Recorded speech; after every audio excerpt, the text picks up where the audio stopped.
एक ऑब्जर्वेशन जो देखने में बहुत ही अजीब लगता है कि दुनिया के कई developed countries like UK, US, Japan, China, Germany, Sweden, France, Norway, Denmark जैसी कंट्रीज जो कि साइंस, टेक्नोलॉजी और एजुकेशन में बहुत आगे है, लेकिन फन फैक्ट ये है कि ये सारे देश धर्म को इतना ज्यादा सीरियसली नहीं लेते। वहीं दुनिया की अंडर डेवलप्ड या developing countries like Bharat, Pakistan, Bangladesh, Indonesia, Afghanistan, Somalia और युगांडा जैसे देश जो साइंस, टेक्नोलॉजी और एजुकेशन में तो पीछे हैं, लेकिन इन सारे देशों में एक चीज कॉमन है, ये धर्म को बहुत ही सीरियसली लेते हैं। और एक और ऑब्जर्वेशन की जो देश अच्छे खासे डेवलप्ड है लेकिन धर्म को सीरियस नहीं लेते, वो देश ज्यादा खुश है उन देशों के मुकाबले जो अंडर डेवलप्ड भी है और दूसरी तरफ वो धर्म को भी बहुत सीरियस लेते हैं। तो इसके कहने का मतलब है कि जिस कंट्री में लोग धर्म को ज्यादा फॉलो करते हैं या जिस कंट्री में लोग ज्यादा धार्मिक हैं, वो कंट्री ज्यादा डेवलप नहीं है और ना ही वो कंट्री ज्यादा खुश है। चलिए देखते हैं कि इसमें कितनी सच्चाई है। क्या किसी कंट्री का डेवलप होना या अनडेवलप्ड होना उस कंट्री के लोगों के धार्मिक होने पर डिपेंड करता है? चलिए देखते हैं। प्यू रिसर्च सेंटर और वर्ल्ड वैल्यूज सर्वे के मुताबिक हाईली रिलीजियस कंट्री जैसे अफगानिस्तान,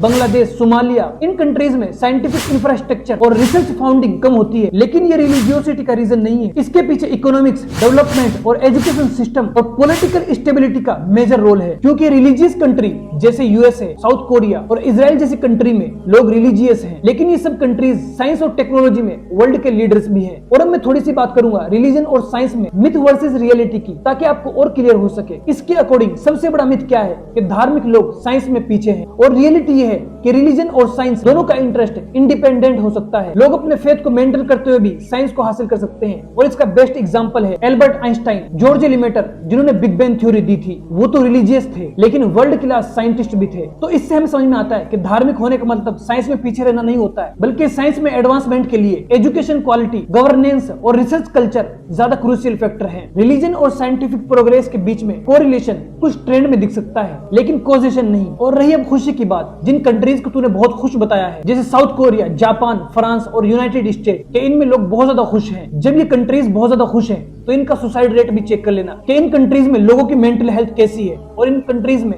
सुसाइड रेट क्या है। मुझे उम्मीद है कि तेरे सारे डाउट क्लियर हो जाएंगे और आज के बाद तो धर्म को कामयाबी से कभी नहीं जोड़ेगा।